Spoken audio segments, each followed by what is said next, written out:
फिर मुझे और बहुत सारी वहाँ पे बातें पता लगी कि भाई म्यूज़िक में भी पॉलिटिक्स होती है, बहुत सारी चीज़ें होती हैं। डायरेक्ट जाऊँगा म्यूज़िक डायरेक्टर्स के पास, कंपोजर्स के पास, है ना। सारे शोज़ रुक गए, पैसे आने रुक गए, सब कुछ बंद हो गया, कैसे करें अब। रियलिटी शो है, रियलिटी दिखाएंगे। लेकिन बात क्या है ना, जो उन्होंने गाना क्रिएट किया है वो लोगों के दिल में चला गया है। जो गाना है वो हिट है तो फिर वो बंदा हिट है स्टेज पे, चाहे वो बेसुरा गाए, कोई फ़र्क नहीं पड़ता। उन्होंने अभी थोड़े दिनों पहले गिटार भी तोड़ा था स्टेज के ऊपर। ये अपना कल्चर थोड़ी है, क्योंकि पता ही नहीं था कुछ, पढ़ाई में ज़ीरो, हर चीज़ में ज़ीरो। आप करने क्या वाले हो, कोई आइडिया ही नहीं है, कोई मेंटोर नहीं है, कोई माँ बाप की तरफ से कोई सपोर्ट नहीं है, क्या करोगे। लेकिन उनकी एक बात अभी रिसेंटली मैंने सुनी, उन्होंने बनाया था 4 बोतल वोडका, काम मेरा रोज का। किस पैज में बनाई थी उन्होंने, और दारू पीते पीते बनाया था कि बच्चों के रग रग में ये गाना बजना चाहिए। तो पुराना वाला ज़माना आ जाएगा ना, जो मुंबई में था, डॉन वगैरह थे और वो सब, है ना, फिरौती वगैरह चलती रहती थी, नहीं दोगे तो ठिसक्याऊं। Hello and welcome to Bollywood Life. आज हमारे साथ है बेहद टैलेंटेड आर्टिस्ट सुधीर यदुवंशी, जिन्होंने ऑडियंस तो क्या, देश के प्रधानमंत्री को भी अपनी आवाज से मंत्र मुक्त कर दिया है। Hello and welcome to the channel, कैसे हैं आप? मैं बहुत अच्छा हूँ, प्रणाम, बहुत बहुत शुक्रिया मुझे आमंत्रित करने के लिए, धन्यवाद। भारी हिंदी से हमारे इंटरव्यू की शुरुआत होती है, बट इतना सीरियस नहीं होगा, मैं पहले ही बता रही हूँ। सो स्टार्ट करते हैं। सबसे पहले तो सवाल यही होगा कि प्रधानमंत्री नरेंद्र मोदी के सामने परफॉर्मेंस की पेट में क्या हलचल रही, क्या थे हाइलाइट्स उस पल के? मैंने हमेशा अपने प्रधानमंत्री जी के सामने परफॉर्म करने का, उनको किसी तरीके से अपनी आवाज़ सुनाने का ना प्रयत्न किया है, प्रयास किया है हमेशा कि यार मैं ऐसा कुछ करूं कि मैं उनके लिए कुछ कर पाऊं या देश के लिए कुछ ऐसा करूं जो उनकी नज़रों में आए। और मैं बहुत बड़ा फ़ैन हूं। जब से वो प्रधानमंत्री बने, ऑब्वियसली उससे पहले तो उतना नहीं कोई जानता था, लेकिन फिर उसके बाद उनके बारे में जानना शुरू किया, थोड़ा बहुत पढ़ा, थोड़ा बहुत चीज़ें देखी, तो मतलब एक तरीके से मुझे प्यार ही हो गया। मुझे बहुत पसंद है और डेफिनेटली मेरे मन में मतलब बहुत उत्सुकता थी, बहुत वैसा हो रखा था, मतलब बटरफ्लाइज इन द स्टमक बोलते हैं ना, वो वाला सीन था। लेकिन मैं नर्वस बिल्कुल नहीं था, बहुत एक्साइटेड था, बहुत एनर्जेटिक था। उससे पहले मैंने 5-6 बार कम से कम स्टेज पे जाके एकदम परफॉर्म किया था, सेम गाना जो मैं परफॉर्म करने वाला था उनके सामने, कि भाई कोई गलती ना हो। और हमारे जो लीडर हैं, मतलब उस बैंड के, जिन मतलब हम जो एक यूनिट में परफॉर्म किया था, रिकी केज लाइव, रिकी केज सर, जो कि एक एनवायरमेंटलिस्ट हैं, उनके साथ हमने वो गाना परफॉर्म किया था और मैंने गाया था, और भी कुछ सिंगर्स थे साथ में, ज़्यादातर मेरे ही थे पार्ट्स जिसके लिए मैं ज़्यादा खुश था कि यार ठीक है, इस बार ही मुझे ज़्यादा गाने का मौका मिला। और मैं बार बार उस तरफ देख के गा रहा हूँ, बार बार उनको देख रहा हूँ। यार देख तो रहे थे, लेकिन उनके एक्सप्रेशन एकदम ऐसे इंटेंस थे, एकदम ऐसे। मैंने कहा यार इनको मज़ा आ रहा है कि कैसा लग रहा है, समझ नहीं आया कुछ। फिर बाद में जब उन्होंने अपनी स्पीच में, जो कि जनरली वो नहीं करते हैं, कोई भी कार्यक्रम म्यूज़िक का होता है वो कभी ऐड नहीं करते हैं, लेकिन उन्होंने उस गाने के बारे में बोला अपनी स्पीच में कि भाई जो स्वागत गान हुआ, जो भी आप लोगों ने परफॉर्म किया, वो अद्भुत है। और मैं चाहता हूँ ये गाना बार बार जिस भी कार्यक्रम में मैं जाऊं, जहां भी हमारे भारतीय मूल के कार्यक्रम होंगे, वहां बार बार रिपीट मोड पे बजना चाहिए, ऐसा उन्होंने बोला। दिल को छू गया होगा। बिल्कुल छू गया था और मुझे मतलब अंदर से बहुत खुशी हुई। मैंने कहा यार चलो, एक सपना पूरा हुआ। अभी मैनिफेस्टेशन और ज़्यादा शुरू हो गई है कि अभी हर साल होना चाहिए ऐसा कुछ एक बार। बिल्कुल, और मुझे लगता है कोलैबोरेशन भी हो जाए एक बार। हाँ बिल्कुल बिल्कुल। तो हम देखते हैं कि जो आर्टिस्ट होते हैं, सिंगर्स होते हैं, अपनी जो जर्नी स्क्रैच से शुरू करते हैं। रिसेंटली हमने इंटरव्यू देखा कि कुमार सानू ने बताया कि जब उनके करियर के शुरुआती दिन थे, जब वो मुंबई पहुंचे थे, उन्होंने होटल्स में काम किया। मतलब ऐसी ऐसी शॉकिंग चीजें हमें पता लगती हैं, जो मतलब अब इतने सक्सेसफुल है कि आप सोच भी नहीं सकते कि इतने से उन्होंने शुरुआत की। सो हमें आपकी जर्नी जाननी है कि इकोनॉमी क्लास से बिजनेस क्लास तक का सफर कैसे शुरू हुआ पहले, और कैसे मतलब क्रैक हुआ कि मुझे इसी लाइन में जाना है। पहले तो बिल्कुल नहीं सोचा था, मतलब बिल्कुल जब शुरुआत हुई थी ना, छोटा था, स्कूल में मैं गाता था। जैसे मतलब सब मस्ती करते हैं ना, कोई एक बंदा होता है क्लास में जो गाता है, वो टेबल बजाता है, तो वैसे वाला था। कभी ऐसा नहीं मन में आया, ना ही किसी ने गाइड किया कि भाई तू अच्छा गाता है और तू इसमें कुछ कर सकता है। एक दिन क्या हुआ कि एनुअल फंक्शन में जो सिंगर गाने वाला था उसकी हो गई तबीयत खराब। हाँ, वो क्लासिकल बेस्ड सिंगर था। तो अब तबीयत खराब हो गई, अब परफॉर्मेंस तो कराना है, 4-5 गाने थे। जो म्यूजिक टीचर्स थे वो देखने लगे भी किससे गवाएं, सब्स्टिट्यूट क्या है। तो उन्होंने पूछा 2-4 स्टूडेंट से, उन्होंने बोला ये उस क्लास में एक लड़का है, वो चीखता रहता है, उसको बुला के लाओ। तो उन्होंने मुझे पकड़ा, लेके गए, मेरे से गाने सुने, मुझे बोला ये गाने गाने हैं, सेमी क्लासिकल से गाने। तो मैं नहीं गाऊंगा ये सब, मेरे बस की नहीं है, मैं तो टच भी नहीं करूंगा ऐसे गानों को, मेरे से एक तो गाए भी नहीं जाएंगे, ऊपर से मेरा मन नहीं है ये गाने का, ठीक है। मेरे को मैं जो गाऊंगा वो गवाना पड़ेगा आपको, वैसा वाला। तो कह रहे अब ठीक है चलो 1-2 इसमें से गा लो, एक अपना गा लो। तो मैंने तेरी दीवानी गाया था। मैं 8th क्लास में था और बहुत पॉपुलर था उस टाइम पे भी गाना, तेरी दीवानी।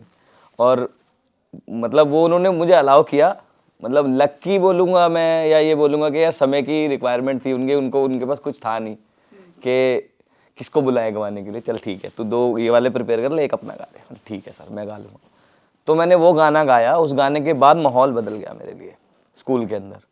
मैं सरकारी स्कूल में पढ़ा हूँ और सरकारी स्कूल का सबको पता है दिल्ली के क्या हाल था पहले, लेकिन मेरे लिए माहौल बदल गया था। एक तरीके से मैं स्टार बन गया था स्कूल का, कि मतलब कि लोगों को बड़ा पसंद आया था, प्रिंसिपल को, टीचर्स को, स्टूडेंट्स को, लड़कियों को बहुत ज़्यादा पसंद आया था। तो ऐसा हुआ था। और उन्होंने फिर मेरे को मतलब बार बार बुलाना शुरू कर दिया, गवाना शुरू कर दिया। प्रिंसिपल ने बोल दिया भाई तू बस पास हो जा। मैं पढ़ाई में उतना अच्छा नहीं था। एक समय तो ऐसा आ गया था, 11th की बात है, कि बहुत ही स्ट्रिक्ट टीचर जो फ्लाई होते हैं ना, वो आते हैं पकड़ने के लिए चीटिंग कर रहे हो क्या? पर्ची निकली थी क्या? पर्ची देके गए थे मुझको। क्या? हाँ मतलब क्योंकि उनको पता है कि इस लड़के का जर्नी अब अलग है।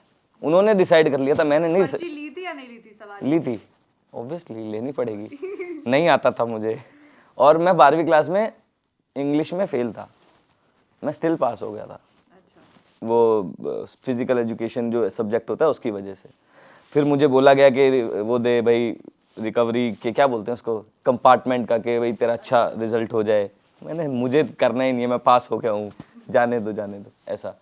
तब भी मैंने नहीं सोचा था। फिर मैं कॉलेज में गया और कुछ प्रोफेसर्स ने टैलेंट नोटिस किया एक कंपटीशन में। उन्होंने मुझे डांट दिया बहुत ज़्यादा कि तू सीरियस नहीं ले रहा है, लेकिन तेरे पास टैलेंट है ना, जो लोग तरसते हैं करने के लिए तू आसानी से कर सकता है। तो सेकंड ईयर में जाके उन्होंने मुझे एक नाटक में गवाया। फिर उन्होंने मेरे को बड़ा मतलब क्लासेस में भेजना शुरू किया, है ना। हालांकि फीस मुझे भरने के लिए बोला उन्होंने, लेकिन क्लास में भेज दिया कि तू खुद ही देगा फीस, हमको कोई मतलब नहीं है, लेकिन तुझे जाना है इधर। मतलब एक पुश जो लाइफ में चाहिए होता है वो आपको मिला। वो मिला। मतलब टैलेंट की जो मतलब पहचान है वो आपके मेंटर्स ने की, और वो पुश से ही आप फिर आगे क्या हुआ? फिर आगे हुआ, मैंने क्लास जाना शुरू किया और मैंने 2 साल लगभग क्लास की, और उसके बाद मैंने स्ट्रेट अवे परफॉर्म करना शुरू किया। मुझे अपॉर्चुनिटीज़ मिलनी शुरू हो गई अपने आप। तो जब आप इस फील्ड में जा रहे थे, घर वालों का क्या रिएक्शन था? फैमिली हिस्ट्री है, मतलब कोई सिंगर्स फैमिली? ऐसे प्रोफेशनल सिंगर्स कोई भी नहीं है, गाते तो मेरे पापा जी भी हैं, लेकिन मेरे दादाजी सीजनल वो थे, फोक सिंगर, फोक म्यूजिशियन बोलूँगा मैं, क्योंकि वो पेटी बजाते थे और गाते थे रामलीला में। जब भी रामलीला के 10 दिन होते थे और उससे पहले 1 महीने की प्रिपरेशन होती थी, तो मैं उनको हमेशा देखता था कि वो एक एक्ट हो रहा है और एक्ट में पीछे से यहाँ पे लिपसिंग हो रही है और वो बैठ के हारमोनियम बजा रहे हैं और गा रहे हैं, है ना, मतलब एक गाँव के लेवल पे, है ना, उतना था। और लेकिन फिर भी वो नहीं चाहते थे कि भाई मैं म्यूजिशियन बनूं, सिंगर बनूं, प्रोफेशनल बनूं, ये नहीं चाहते थे वो, कि तू करना है तुझे ऐसे कर ले, पढ़ाई लिखाई करके तेरे को हम, एक तो होती है IIT, एक होती है ITI। भैया को पता है, भैया यार वो एक छोटा कोर्स होता है, मतलब कि डिप्लोमा टाइप होता है, वो 1 साल का होता है। उसमें आपको चीज़ें रिपेयर वगैरह करना सिखाते हैं, टेक्निकल। अच्छा। वो कर लो, उसके बाद आपकी किसी महकमे में, सरकारी महकमे में जॉब लग जाएगी, जल बोर्ड में वगैरह, मतलब टेक्नीशियन टाइप की। तो वो कहते थे वो कर ले और तेरी जॉब हम लगवा देंगे अच्छी जगह पे। मैंने ना, इसके लिए नहीं पैदा हुआ हूँ मैं। बिल्कुल नहीं, कुछ बड़ा करना है, था बचपन से बड़ा करना है, लेकिन समझ नहीं आ रहा था। कॉलेज में आके समझ आ गया कि करना क्या है एक्चुअली में। जब आपको जस्ट एक गाने के बाद प्राइज मिलना शुरू हो जाए, वो भी ऐसे खतरनाक जो 10-10 साल से प्रैक्टिस कर रहे सिंगर्स के सामने आप फर्स्ट दे दिया, आप खुद भी शॉक्ड हो और बाकी सब भी शॉक्ड है। जो गा के गए हैं वो नाराज हो रहे हैं, जो जो हारमोनियम तबला पेटी सब लगा के एकदम गा रहे हैं, वो टीचर्स पे और जजेस पे नाराज हो रहे कि यार ये क्या कर रहे हो आप, किसको जिता दिया आपने। कि नहीं भाई, हमारे दिल पे छू गई, हमको लगा इसको जीतना चाहिए, मैं जीत गया। वहाँ से स्टार्ट हुआ। फिर मैंने दिल्ली के क्लब्स में परफॉर्म करना शुरू किया, फिर कुछ प्राइवेट फंक्शंस किए। ऐसे करते करते पैसा भी बड़ी मोटिवेशन हुई कि मुझे समझ आ गया कि यार अगर मैं यही करता रहूँगा तो पैसा भी बहुत है, अच्छा पैसा मिलता है और लोगों का प्यार मिलता है, सबसे बड़ी बात। तो वो मोटिवेशन बनी और चलता गया कारवां आगे। कहते हैं कि खाने और गाने से ही लोगों के दिल को आप छू सकते हैं। आई वांट टू नो कि रियलिटी शोज करते करते मेन स्ट्रीम बॉलीवुड सिंगिंग में आप कैसे पहुंचे, मेन स्ट्रीम सिंगिंग में कैसे पहुंचे? तो यही यहीं से कंटिन्यू होती है, जो मैंने लास्ट बात छोड़ी ना कि मैंने परफॉर्म करना शुरू किया। अब मेरे दिमाग में ग्रेजुअली आने लगा कि अभी आगे क्या करना है। ऐसे तेरे को परफॉर्मेंस मिल जाएगी, शादियों में गाना गा लेगा, क्लब्स में गाना गा लेगा, लोग तालियां बजा लेंगे, थोड़े पैसे मिल जाएंगे, होगा क्या?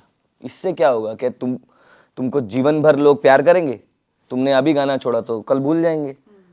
तो ऐसा क्या करें कि आपका मतलब स्टेबिलिटी रहे, दुनिया भर में सब आपको प्यार करना छोड़े नहीं। ऐसा करने के लिए क्या करना पड़ेगा?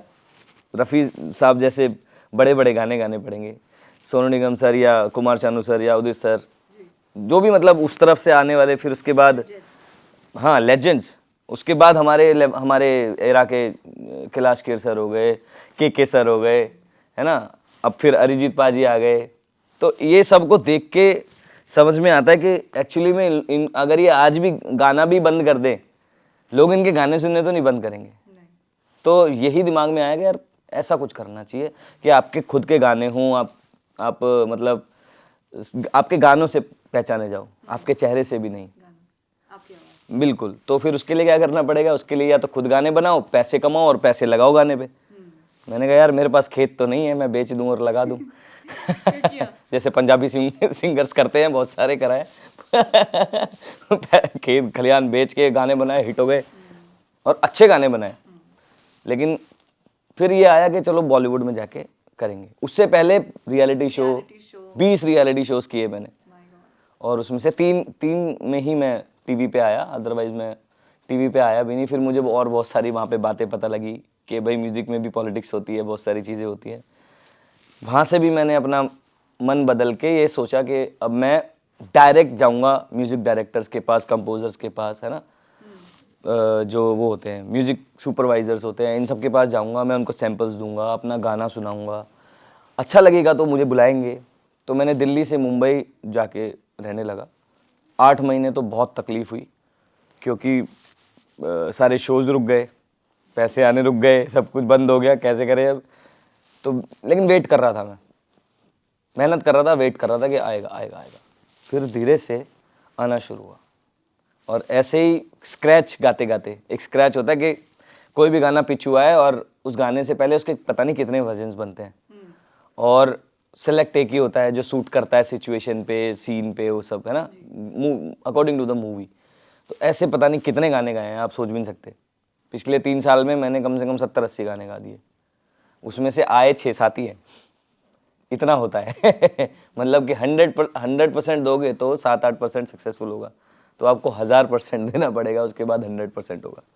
वैसा रियलिटी शो में भी करण जौहर आपकी आवाज के दीवाने हो गए थे, मतलब तारीफों के उन्होंने आपके पुल बांध दिए। हाँ। ऑल्सो अभी आपने रिसेंटली उनकी प्रोड्यूस की गई फिल्म किल में गाना गाया है कावा, और जो कि सुपर हिट हुआ है। सो आपका उनके साथ कोलैबोरेशन और कैसा बॉन्ड था, एंड वो आपके साथ ऑफ स्क्रीन कैसे थे? ये कनेक्शन ये यहाँ से है, ये ऊपर से है कनेक्शन। पता है उनको पता भी नहीं था कि मैं गा रहा हूँ उनकी मूवी का गाना, क्या? और ना ही मुझे पता था कि मैं धर्म। उन्होंने आपको अप्रोच नहीं किया? नहीं, ये जादू है, ये मैनिफेस्टेशन है या ये प्रार्थना है, कुछ नहीं पता। जब मैं गा रहा था उनके सामने रियलिटी शो में, उन्होंने तारीफ करी। जब कोई एक बड़ा आदमी आपकी तारीफ करता है, उससे आपका कॉन्फिडेंस लेवल और मोटिवेशन लेवल मतलब 7वें आसमान पे चढ़ जाता है ना। तो वैसा ही हुआ, उन्होंने तारीफ की। और भी मतलब जो म्यूजिशियन, जो हमारे मेंटोर थे, वो तो जज बैठे हैं ना, उनके पीछे भी बहुत सारे लोग होते हैं, तो सब मेंटोर्स वगैरह ने सब मुझे बड़ी मतलब अच्छे से प्रेज़ किया, प्यार दिया कि भाई बहुत बढ़िया है, अच्छा आगे जाएगा ये वो। उसके नेक्स्ट एपिसोड में मैं एलिमिनेट हो गया था। पर वहीं पे छा गए तो फिर। हाँ, लेकिन उस वक्त से मेरे दिमाग में एक बात शुरू हो गई थी, धर्मा के लिए गाना है, धर्मा के लिए गाना है, धर्मा के लिए गाना है, धर्मा के लिए आप गाना है। बोलते थे और फिर ये हो गया। हाँ, सोचता था। मैनिफेस्टेशन असल में काम आती है। बिल्कुल आती है। आपके केस में तो मुझे दिख ही रहा है। तो गाइस आप जो भी चाहते हैं आप सोचते रहें, बोलते रहें, दिल से चाहेंगे तो हो जाएगा, लेकिन हाँ दिल में शुद्धता रखनी चाहिए, ऐसा नहीं है कि कुछ गलत चाह रहे हैं। ऑल्सो दिल पे हाथ रख के आप बताना कि reality shows, music reality shows की हम स्पेसिफिकली बात कर रहे हैं, कितने सच्चे होते हैं, कितने स्क्रिप्टेड होते हैं, क्या रहता है? मेरे ख्याल से 50-50 है। अच्छा। जब शुरू हुई थी ना 2000 के बाद से वो इंडियन आइडल आया था, है ना, उसके बाद के जो सारेगामापा के सीजन्स थे वो बहुत टॉप लेवल के थे, है ना, जिसमें विशाल रदलानी, विशाल शेखर होते थे, हिमेश रेशमिया होते थे, है ना, दिलेर बाजी भी थे एक सीज़न में जज, है ना। वो सीज़न वो बहुत खतरनाक थे और वो मेरे दिमाग में ना चढ़ गए थे, यार ये है। वो लड़ते भी थे ना तो लगता था यार किसी बात पे हो रही है लड़ाई, सही हो रहा है, क्योंकि म्यूज़िक जो है वो बड़ा सब्जेक्टिव सा है ना, जो आपको पसंद है मुझे पसंद नहीं है, जो मुझे पसंद है वो ऐसा है। तो एक लड़के की सिंगिंग एक को म्यूजिक डायरेक्टर को पसंद आई, दूसरे को नहीं आई, तो लड़ना शुरू हो जाते हैं आपस में, है ना। वो मुझे बड़ी अच्छी लड़ाई लगती थी, बजाय के आज के रैप कल्चर वाली, है ना। तो उनको देख के मेरे मन में जागा कि भाई मैं जाता हूँ, अच्छा ही होगा, रियलिटी शो है, रियलिटी दिखाएंगे। लेकिन ज़्यादातर वो मतलब सभी बिजनेसमैन अपने हिसाब से सोचते हैं ना कि भाई हमको पैसे कमाने हैं और वो सब, तो वहाँ पर भी वैसा ही है। तो 50% अच्छा है, 50% ऐसा है। अच्छा, अगर आपको आज झोल है। कि आपको जज करना है हाँ। show, तो would you be up for that? नहीं नहीं, जज नहीं नहीं नहीं, मैं खुद को ही जज कर लूँ वही बड़ी बात है। सो आपके करियर स्पैन में आपको बेस्ट एडवाइस क्या मिली? मतलब आपके जो फेलो दोस्त होंगे, कुछ म्यूजिशियंस होंगे, कुछ किसी और इंडस्ट्री में होंगे, बट आपको क्या एडवाइस मिली मतलब आज तक जो आप कभी नहीं भूलेंगे? एक इंसान ने नहीं, मुझे कम से कम 3-4 इंसान ने, मतलब जो बड़े म्यूजिशियंस हैं उन्होंने मुझे ये बात बोली, लेकिन अलग अलग तरीके से बोली है, लेकिन मैं उसको कनेक्ट कर पाया कि ये भी वही बोल रहे हैं और ये भी वही बोल रहे हैं कि काम करके भूल जाना चाहिए। क्या?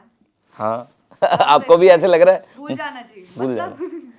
ये हमारी फील्ड में गाने में बेसिकली, मैं शोज़ की बात नहीं करूँगा, जो मैं गाने गा रहा हूँ मूवीज़ के या किसी भी चीज़ के लिए गाने गा रहा हूँ, इंडी गाने गा रहा हूँ, एल्बम के लिए गा रहा हूँ या कोई भी लेवल का कोई भी गाना गा रहा हूँ मैं, तो मुझे जाना है, गाना है और उस गाने को भूल जाना है। मतलब जिस तरीके से गाया है उस नहीं, फिर क्या भूलना है? कि मैंने ये गाना गाया है। ये क्यों, ऐसा क्यों कह रहे हैं? आपको तो याद रखना चाहिए आपने ये गाना गाया है। नहीं, क्योंकि एक गाना मैंने आज गाया है, उसका रिलीज डेट अगले साल भी हो सकता है। अच्छा, वो याद मत करो कि कब होगा वो। और हो सकता है वो गाना मेरी आवाज की बजाय किसी और की आवाज में आए, ये भी हो सकता है। अगर वो तुम याद रखोगे तो तुमको इतना हर्ट करेगा ना वो, यार मैंने इतनी मेहनत से गाया था, किसी और की आवाज में आ गया, कि अरिजीत पाजी की आवाज में आ गया, यार कम ऑन, ये तो अच्छा नहीं हुआ। अब मैं लड़ने की सोचूंगा जाके, यार मेरी आवाज क्यों नहीं रखी आपने, अच्छी नहीं लग रही थी क्या? नहीं, हमारे ऊपर नहीं है, प्रोड्यूसर के ऊपर है। ऐसा हुआ मेरे साथ। तो ये मेरी एडवाइस सबसे अच्छी लगती है मुझे इंडस्ट्री लेवल पे। ऐसा कब हुआ आपके साथ? हुआ है, काफी बार हुआ तो है। उस गाने जो आपने जो गाना गाया उसके पैसे मिले थे आपको?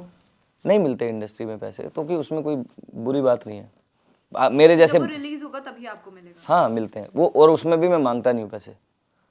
मैं अपने लाइव शोज में अपनी मर्जी के पैसे मांगता हूँ, लेकिन मैं जब किसी के लिए गाना गाने जाता हूँ तो मैं अपनी मर्जी के पैसे नहीं लेता हूँ। चूजी नहीं होना है।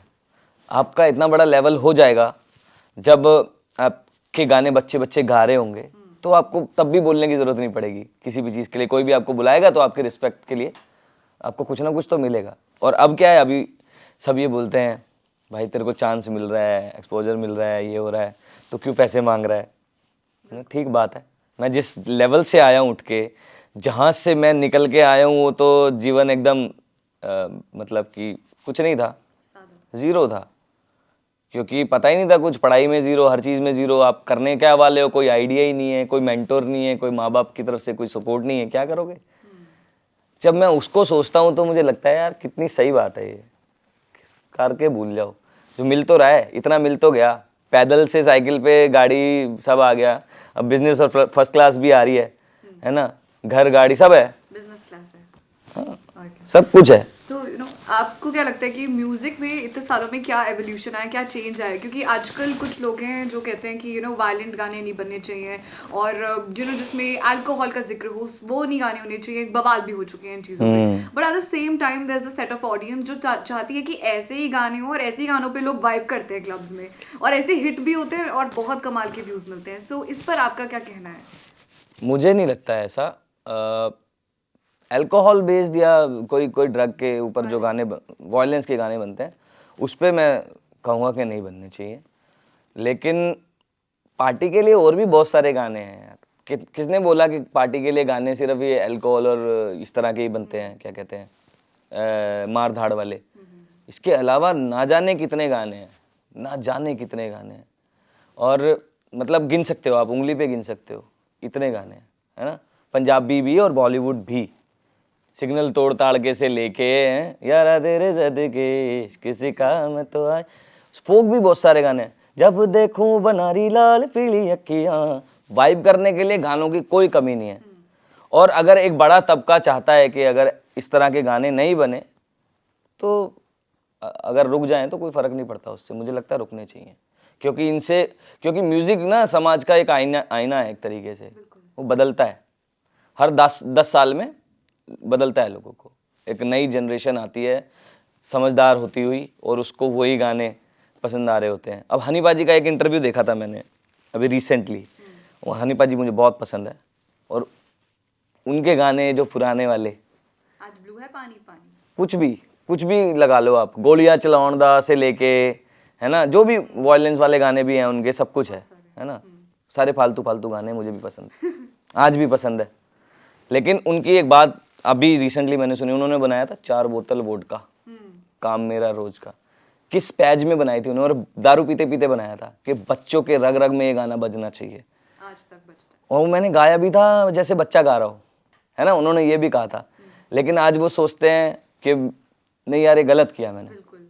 तो समाज का आईना होता है म्यूजिक, बदलता है चीज़ों को। बच्चों के मन में चीज़ें अलग तरीके की भावनाएं डेवलप होती हैं म्यूजिक से। तो मुझे लगता है अगर हम थोड़ा रिस्ट्रिक्ट कर दें तो उसमें कोई गलत बात नहीं है, कर देना चाहिए।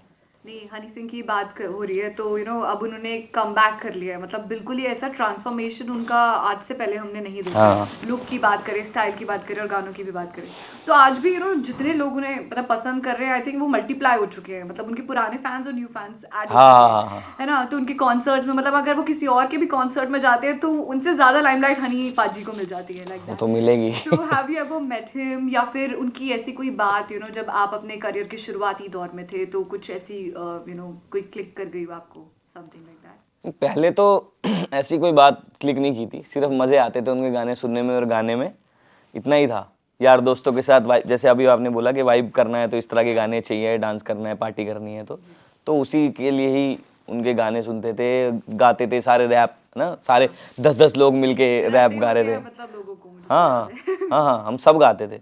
और मुझे याद है क्या क्रेज था उस समय, मैं कॉलेज में था तब, तो हमारे नॉर्थ कैंपस में बैन हो गए थे वो बैन हो गए थे। हाँ, तेरी प्रिंसिपल भी बेबी यो भी प्रिंसिपल ने बैन कर दिया था। बैन हो गया था क्योंकि वहाँ पर कुछ ऐसी एक्टिविटीज़ हो गई थी, इलीगल एक्टिविटीज़ हो रही थी वहाँ पर। अच्छा। क्योंकि क्राउड बहुत ज़्यादा था। जब उनका परफॉर्मेंस था तो क्राउड बहुत ज़्यादा था, और भी बहुत सारी यूनिवर्सिटीज़ में ऐसा सीन हुआ था कि उनको बैन किया था इसी वजह से, और वो जेल वेल भी गए थे। अच्छा। हाँ, कुछ इसी तरह के वायलेंस वगैरह के केस सीन हो रहे थे, लड़कियों के साथ छेड़छाड़ भी हो रही थी, है ना, दारू पी के लोग झगड़े वगड़े कर रहे थे, बहुत सीन हुए थे। जब जहाँ वो पहुँचने वाले थे उस इवेंट की बात। हाँ, ये बहुत कब की बात है? मैं खुद दीवार टाप के गया था, ये होगी शायद 2012 की बात। अच्छा, इतने लोग क्रेजी थे उस टाइम पे, तो मतलब बहुत कम ही नामी चेहरे थे आई थिंक तब के टाइम पे। हाँ, मतलब एकदम जैसे वो अपस्केल चले गए थे तो तब की बात है। बिल्कुल हनी सिंह का टॉप पे था। तो आज की बात करें, अब हम सिंगर्स के बीच में वर्सेस देख रहे हैं कि इनका क्लैश इनके साथ है। हनी सिंह और बादशाह कंट्रोवर्सी तो बहुत सालों से चलती आ रही है।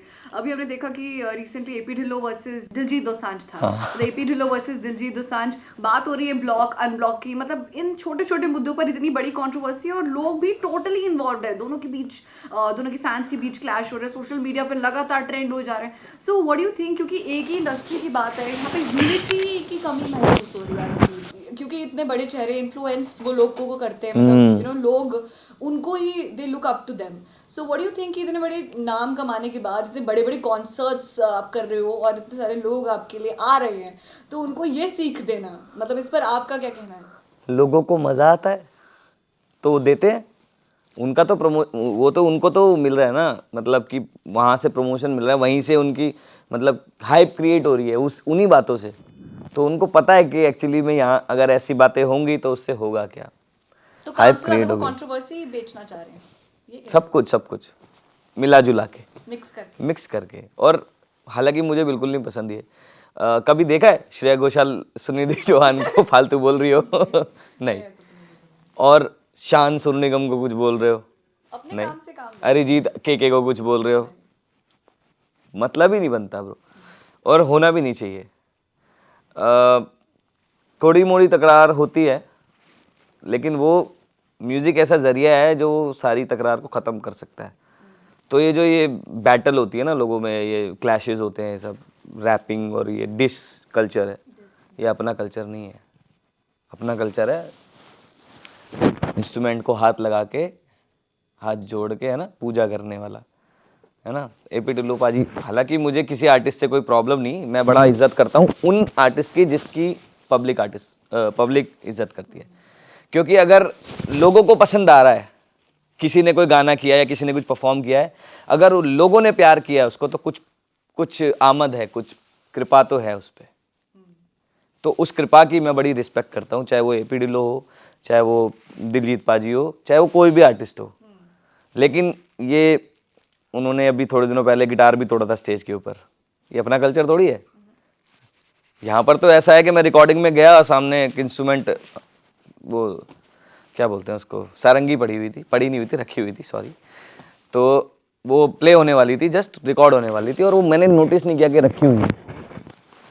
मेरा हल्का सा पैर टच हो गया, मैंने देखा, उन्होंने मुझे डांट दिया जो प्ले करने वाले थे.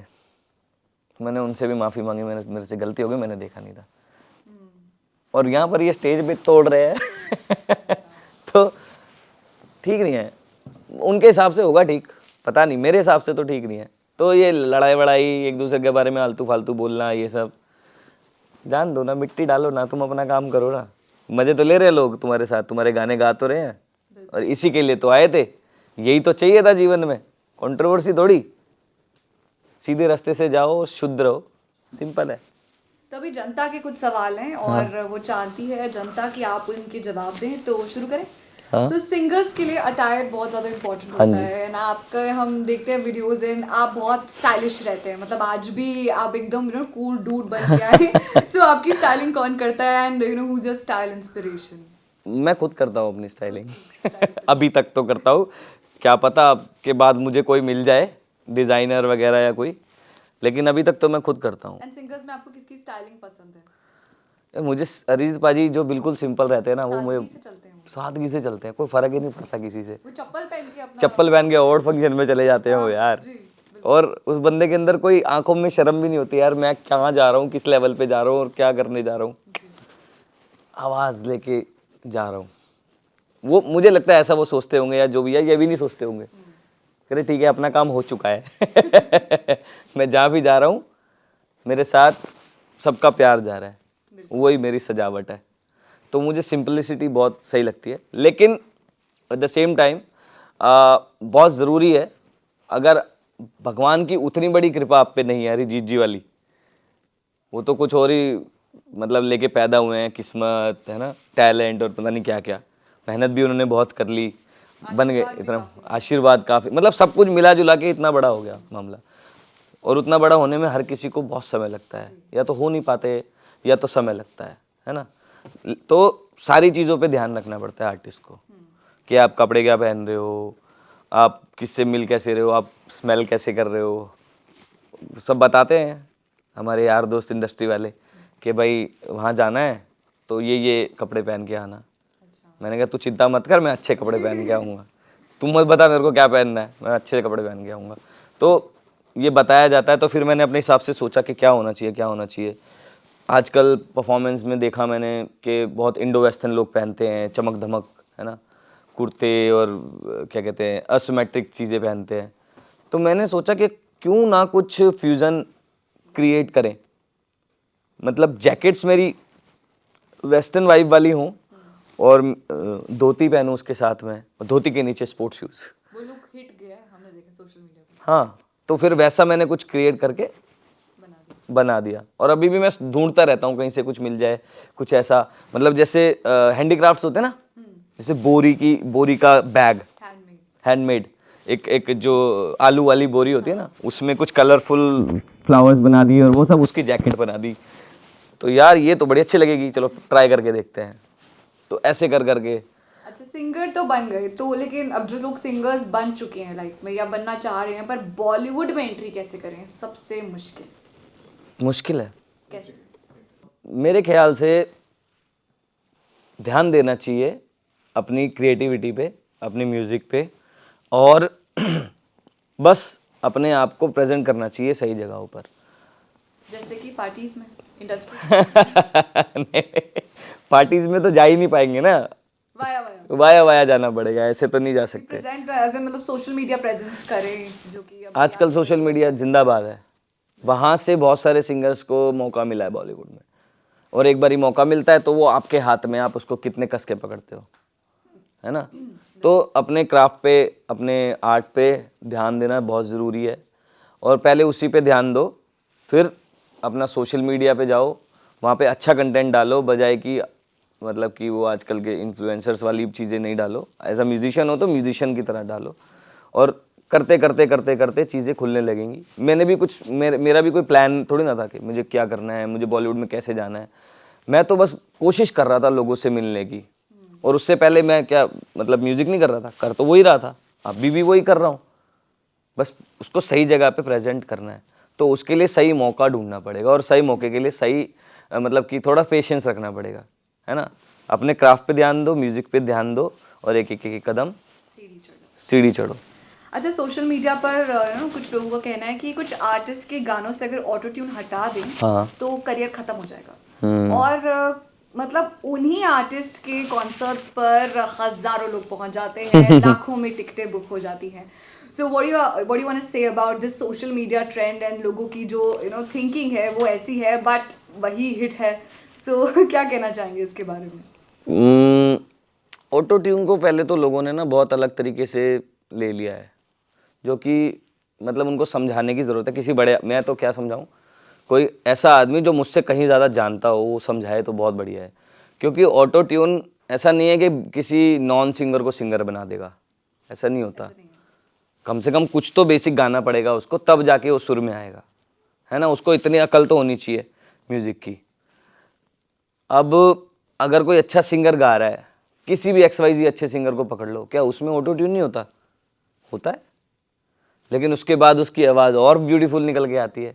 वो गाने की ट्रीटमेंट के हिसाब से उसको मतलब क्रिएट किया जाता है वॉइस को।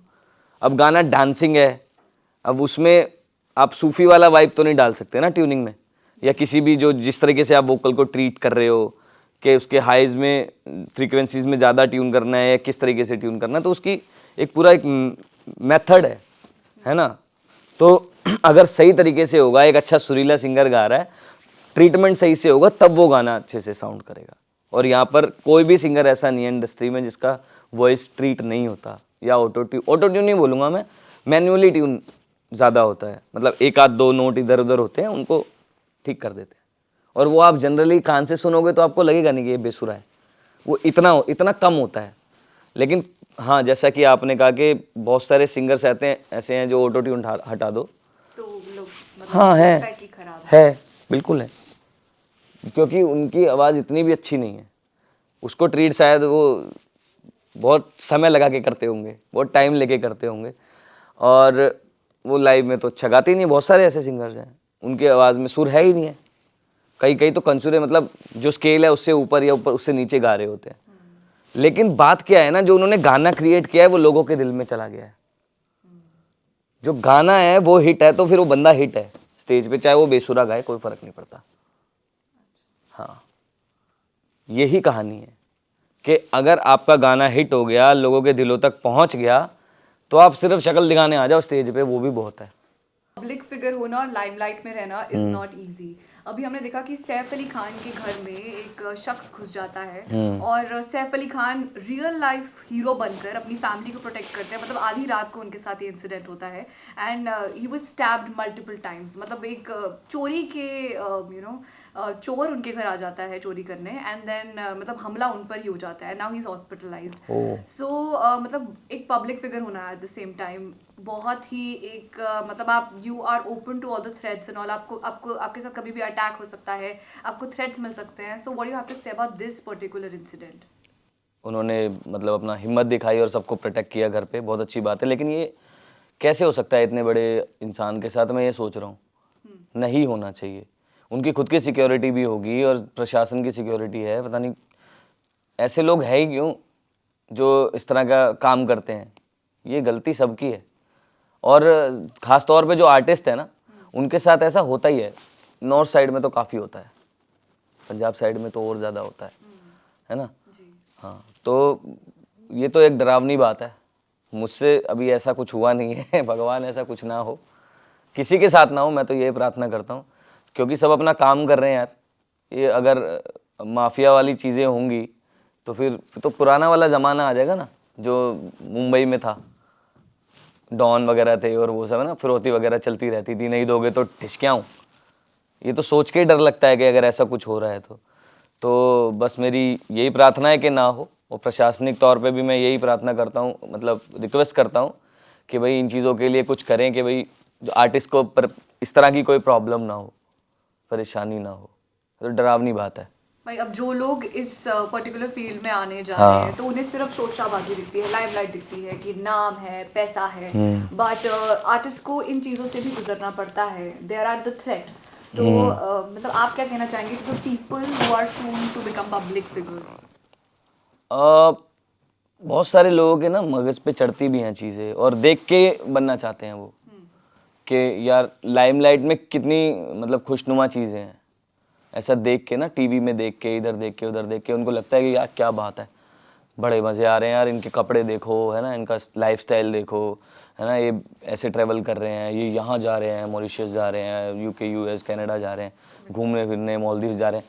तो मतलब लोगों को ऊपरी चीज़ें दिखती है, असली चीज़ें नहीं दिखती हैं। असली चीज़ें तो जब आप उस चीज़ के अंदर एंटर करोगे, वो चीज़ों को जियोगे, तब पता लगेंगी आपको।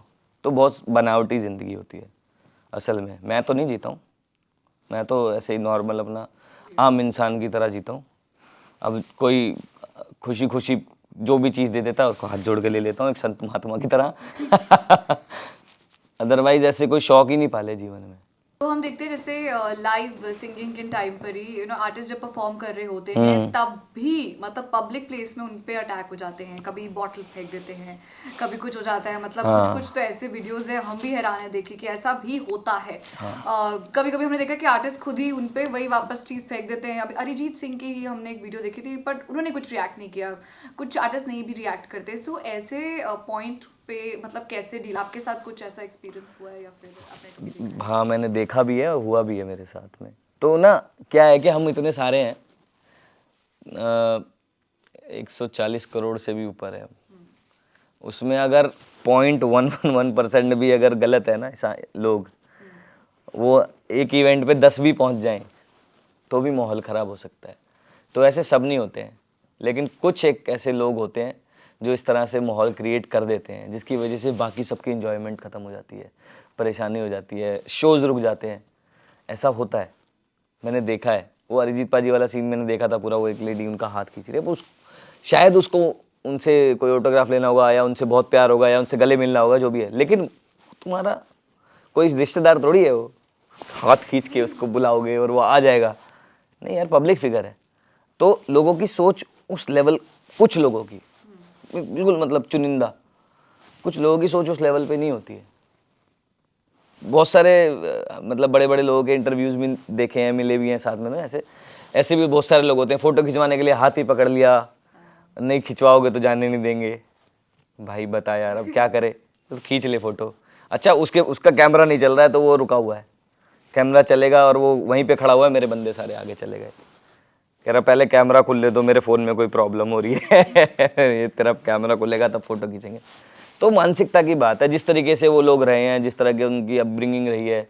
कुछ एक लोग ऐसे मानसिकता वाले होते हैं जो परेशानी क्रिएट करते हैं, आपको उनसे भी डील करना आना चाहिए। हालांकि अपना एटीट्यूड थ्रो कर देना या जवाब दे देना, मतलब कुछ नेगेटिव कर देना उनके साथ में, जब तक आपको कोई खतरा महसूस नहीं हो रहा उससे, तब तक कोई उसको हैंडल कर सकते हो आप उस सिचुएशन को, मुझे ऐसा लगता है। आपके साथ कुछ ऐसा हुआ है? मेरे साथ तो तगड़ी चीज़ हुई है। क्या मेरे साथ तो एक गांव में गए थे परफॉर्म करने हम, शायद पेंडेमिक के मिड की बात है ये, जब थोड़ा सा खुला था ना उस समय पे, तो परफॉर्म करने गए थे। एक वेडिंग शो था, दबंग लोग थे वो, और वहाँ पे जो उनके ताया चाचा फूफड़ वो सब होते हैं। यहाँ चली गई थी? हाँ हाँ, गोलियां तो नॉर्मली चल ही रही थी वहाँ बारात पे। में चलती हाँ चल ही रही थी वो लगातार, सबके हाथ में बंदूक थी, सबके पास असला था कुछ ना कुछ, और मतलब कि शॉटगन्स थी, राइफल्स थी और पिस्टल्स थी, 3 तरह की बंदूकें थी वहाँ पे। लाइसेंस होता है वहाँ पे? लाइसेंस वाली ही होंगी, क्योंकि उनकी शक्ल से तो वो नहीं लग रही थी, इलीगल वाली नहीं लग रही थी। हाँ अच्छी खासी, मतलब सजी धजी बंदूकें थी, है ना, बढ़िया कलर, एकदम सीधी खड़ी हुई वैसी वाली बंदूकें थी। तो मुझे लगा ये हमारे लिए ही है, हमारे प्रोटेक्शन के लिए है, अपने को क्या टेंशन है, हम तो परफॉर्म करने आए हैं। तो वैसा ही हुआ, मैं स्टेज पे गया, गाना, यंगस्टर सब एंजॉय कर रहे हैं, यंगस्टर सब एंजॉय कर रहे हैं, किसी को कोई शिकायत नहीं है, मज़ा आ रहा है उनको, डांस कर रहे हैं, सब हो रहा है। अब कुछ जो थोड़े बुज़ुर्ग लोग हैं वो सब, उनको कुछ और चाहिए, उनको रीजनल लेवल की चीज़ें सुननी है ना, अपने स्टेट की इस तरह की फोक चीज़ें सुननी है। अब वो सब चीज़ें तो मेरे को बहुत कम आती हैं, 1 या 2 ही कर सकता हूँ मैं। जैसे मैं राजस्थान में था, किसी मतलब ठेठ गांव में कहीं पे जाके था, और वो सारी चीज़ें मुझे नहीं आती थी, है ना, एकदम देसी लेवल की चीज़ें नहीं आती। तो ज़्यादा से ज़्यादा क्या गा लूँगा मैं, केसरिया वालम गा लूँगा, चौधरी गा लूँगा, वो जो ठेठ वाली राजस्थानी है वो नहीं आती मुझे। तो उनकी डिमांड वो थी, और मैं कोशिश कर रहा था कि मैं उनको कैसे टालूँ। तो मैं 4-5 बार उनको मैंने मना कर दिया, मैंने करता हूँ सर करके। तो मेरे बैंड मेंबर ने ही बोला कि बेटा तू भी मरेगा, हम सब भी मरेंगे। मैंने क्या हुआ? कह रहा हूँ देख ताऊ क्या लेके आ रहा है स्टेज पे यहाँ पे लगा रखा था उन्होंने, और वो ऐसे कर रहे थे निकालने के लिए। तो मैं उनके पास गया, मैंने कहा तुम प्ले करते रहो, रुकना मत। उनके पास गया, मैंने उनसे हाथ जोड़े, मेरे को सर ये सब आता नहीं है, मैं आपके लिए केसरिया बालम गा दूंगा, ये गा दूंगा, ठीक है गा दो। मैंने 1-2 गाने के बाद उनका गाना गाया, मैंने कम से कम 5-6 बार गाना गाया वो, क्योंकि और आता ही नहीं था कुछ बचना था, पेशी लगवा ली आपने? पेशी लगवा ली तो और वो परफॉर्मेंस खत्म हुई ना, तो बैंड मेंबर्स मेरे सारे डरे हुए थे काफ़ी, मतलब डर के, मतलब हाँ पैकअप किया उन्होंने जल्दी से, कि हम होटल नहीं जा रहे, हम सीधा एयरपोर्ट जाएंगे। हाँ एयरपोर्ट जाएंगे सीधा, और एयरपोर्ट वहाँ से करीब करीब 3 घंटे दूर था। तो मैंने कहा कोई दिक्कत नहीं है, चलो एयरपोर्ट के लिए तुरंत के तुरंत हम लोग वहाँ से निकल गए। एयरपोर्ट जाके फिर हमने बहुत मस्ती की, उस बात पे हम मज़े ले रहे थे, वहाँ पे खड़े हो गए जिस पे हम काँप रहे थे ना, उस बात पे हम एयरपोर्ट पे पहुँच के मज़े ले रहे थे, एक और जीवन मिल गया था, फिर हम खुल के जी रहे थे उस जीवन को जी। गाने की बात हो रही है, आपके परफॉर्मेंस में इतनी एनर्जी लगती है, और मतलब इतनी मेहनत लगती है, इतनी देर की परफॉर्मेंस होती है, उसके बाद क्या खाते हैं? सच बताऊं तो उसके बाद कुछ खाने का मन नहीं करता, पेट भर जाता है? पेट भर जाता है। सही, पेट भर जाता है। हाँ पेट भर जाता है, उसके कम से कम 2-2.5 घंटे बाद पता लगता है कि खाली हो चुका है, अब खा लो। अब खा लो। हाँ उसके बाद इतना मज़ा आ रहा होता है, इतना मतलब कि रिलैक्स महसूस हो रहा होता है। उसके बाद ये होता है कि भाई मेरे यारे प्यारे लोग 2-4 आसपास हों, उनसे हम बातें करें, यार ये इतना अच्छा हुआ, वो इतना अच्छा हुआ, ये गाना हमने ऐसे परफॉर्म किया, तो ये सब बातें होती हैं। उसके बाद बातें होते होते समझ में आता है भूख लग रही है, जो मर्जी मंगा लो, वेजिटेरियन होना चाहिए। अच्छा, तो आप तो दिल्ली से हैं, तो दिल्ली में फेवरेट स्पॉट क्या है खाने का? मैं दिल्ली में रहा हूँ हमेशा, लेकिन जीवन जिया मैंने गरीबी वाला तो मेरा कोई ऐसा रेस्टोरेंट फेवरेट नहीं है, कोई ऐसी कोई जगह फेवरेट नहीं कोई है। ऐसा स्ट्रीट? हाँ स्ट्रीट फूड बता दो ना, हम हो आएंगे। काफ़ी सारी हैं, हर्सल लेन में एक है, ये नॉर्थ कैंपस में हाँ। हर्सल लेन में एक एरिया है जहाँ पे काफ़ी सारे कैफ़ेज़ क्लब्स वगैरह हैं। तो वहाँ पर एक चौराहा है, रेड लाइट है, उसके जस्ट पास में एक हॉट पॉट करके गाड़ी लगती है, वहाँ पे मलाई चाप और वो सब मिलता है, तो आप अफगानी चटोरे चाप और वो हैं सब। वैसे या नहीं है? मैं चटोरा हूँ, लेकिन मैं अभी बदल गया हूँ थोड़ा। मुंबई जाके? हाँ, मुंबई जाके बदल गए? बदलना पड़ता है, खुद का घर के बने हुए। घर के बने हुए खाना बाहर से खा ही नहीं सकते आप वहाँ पे, हमारा टेस्ट वहाँ का टेस्ट बहुत अलग है। बहुत अलग है। दिमाग खराब हो जाता है वहाँ का पाव भाजी खा के, ये पाव भाजी है।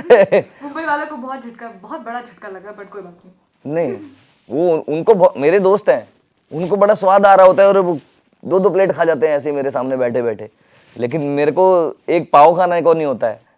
क्योंकि आप ऑल ओवर इंडिया ट्रैवल करते हैं, तो कोई जिस दिन आपने परफॉर्मेंस किया हो और एक ऐसा कोई खाना जो आपको बहुत पसंद आया हो किसी पर्टिकुलर जगह का, बी इट राजस्थान और जयपुर और एनीवेयर? राजस्थान में बहुत अच्छा खाना मिलता है, मुझे बहुत पसंद है। लहसुन की चटनी, गट्टे की सब्जी बहुत पसंद है। और मैं कोशिश करता हूँ, जब हम यहाँ से ट्रैवल करते हैं दिल्ली से, तो फ्लाइट मना कर देता हूँ मैंने कहा यार उतने 5 घंटे ही लगने हैं, तो रोड से चलते हैं। तो रोड से जाते हैं हम, और रेस्टोरेंट वगैरह में नहीं रुकते हैं, जो मंजी वाले ढाबे होते हैं ना, वहाँ पे बैठ के अपने सामने तड़का लगता हुआ आँखों के सामने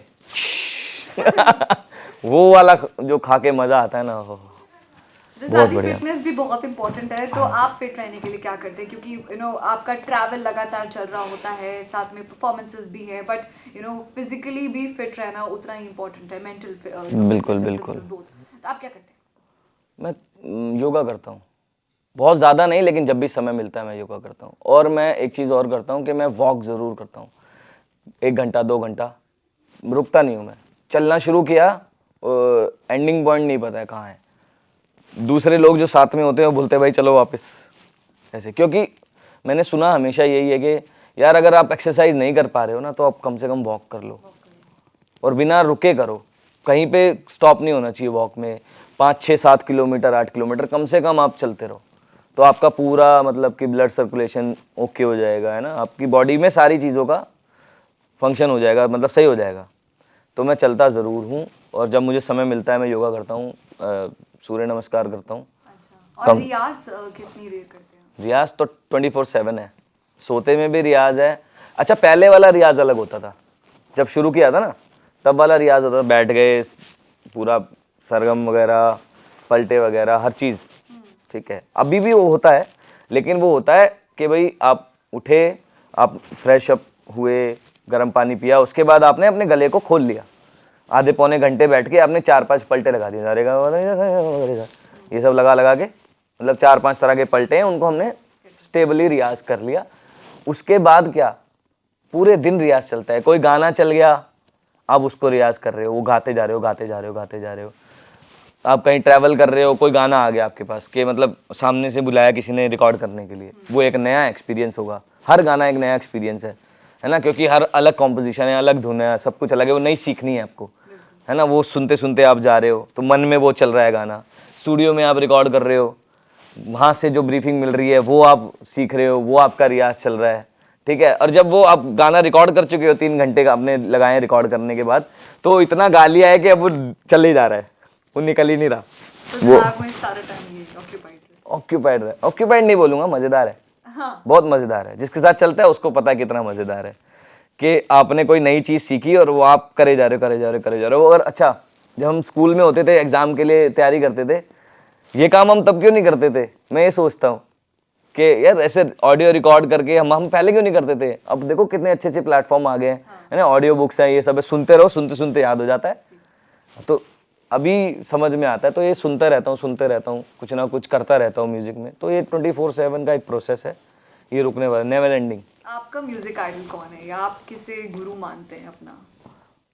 कैलाश खेर सर। अरे क्या बात है। क्योंकि हालांकि मेरे पसंदीदा बहुत सारे हैं, मैंने सबके नाम ले दिए हैं यहाँ पे, लेकिन वो शख्स जिनका गाना मैंने पहली बार स्टेज पे गाया था, तेरी दीवानी, एक्सीडेंटली बोलूँ या लकीली बोलूँ मुझे नहीं पता, उसके बाद से मैंने डिसाइड नहीं किया था, लोगों ने डिसाइड कर लिया था ये सिंगर बनेगा। तो ये बड़ी बात थी मेरे लिए, तो वो वहीं से मेरे को समझ में आ गया ये बंदे हैं मेरे, जिसके नक्शे कदम पे मेरे को चलना है। लेकिन हालांकि मैं थोड़े टाइम तक उनकी तरह साउंड करने लगा था, फिर मेरे को समझ में आई जब कैलाश खेर एक इंडस्ट्री में है ही है, तो मुझे कौन गाने को बुलाएगा, तो तुम्हारी एक इंडिविजुअलिटी होनी चाहिए, है ना। तो फिर मैंने उसके ऊपर काम किया, अलग अलग सिंगर्स, अलग अलग चीज़ें, है ना, गाते गाते गाते मेरा एक अलग टेक्सचर डेवलप हुआ, और मैं उनसे मिला, कैलाश खेर सर से मिला। बिल्कुल सब बताया मैंने उनको, हर चीज़ बताई और बहुत खुश हुए। उनके जो लीड बैंड मेंबर्स हैं, कैलासा बैंड के जो मेंबर्स हैं, परेश सर और नरेश सर, उनसे भी मेरी मुलाकात हुई। और जब शुरू किया था गाने सुनने तब तो मुझे म्यूज़िक के बारे में नॉलेज नहीं थी बिल्कुल भी, मुझे तो सिर्फ सिंगर नज़र आता था। लेकिन जब धीरे धीरे मैं सीखता गया, थोड़ा थोड़ा समझ आने लगा म्यूज़िक कि क्या कैसी कैसी चीज़ें बनती हैं और वो सब, तो मेरे को समझ आया ये है, इस गैंग के सरगना ये है, परेश सर और नरेश सर कैलासा के, तो वो हैं। उनसे मैं मिला, वो भी बड़ा प्यार करते हैं। ज़्यादातर उन्हीं से बात होती है, कैलाश सर से तो ऑब्वियसली नहीं हो सकती हर रोज़ बात, लेकिन हाँ उन दोनों से मेरी बात होती है। और मैं कोशिश करता हूँ मैं कम से कम 1 साल में एक बार उनके पास जाऊँ, मिलूँ और पैरों को हाथ लगाऊँ, आशीर्वाद ले लूँ, है ना। तो एक अच्छा सुकून रहता है। हालांकि मुझे उनसे कुछ मिलना नहीं, ना उनको मुझसे कुछ मिलना है, बस एक ये है कि यार उनकी वजह से मैं एक सिंगर हूँ। Thank you so much Sudhir ji for your valuable time, और आपसे बहुत कुछ सीखने को मिला। गाइस आप सब क्या एक्सपेक्ट कर रहे हैं कि आने वाले दिनों में वो कैसे गाने बनाएं और उनका कौन सा गाना आपको सबसे ज्यादा पसंद है, प्लीज हमें कमेंट सेक्शन में बताएं। And any message for your fans? बस यार मस्त रहो, खुश रहो, मुझको अपनी ब्लेसिंग्स दो ताकि मैं और अच्छे अच्छे गाने आप सभी के सामने प्रेजेंट कर पाऊँ। और बस आपकी ब्लेसिंग्स बनाए रखो। जय महाकाल।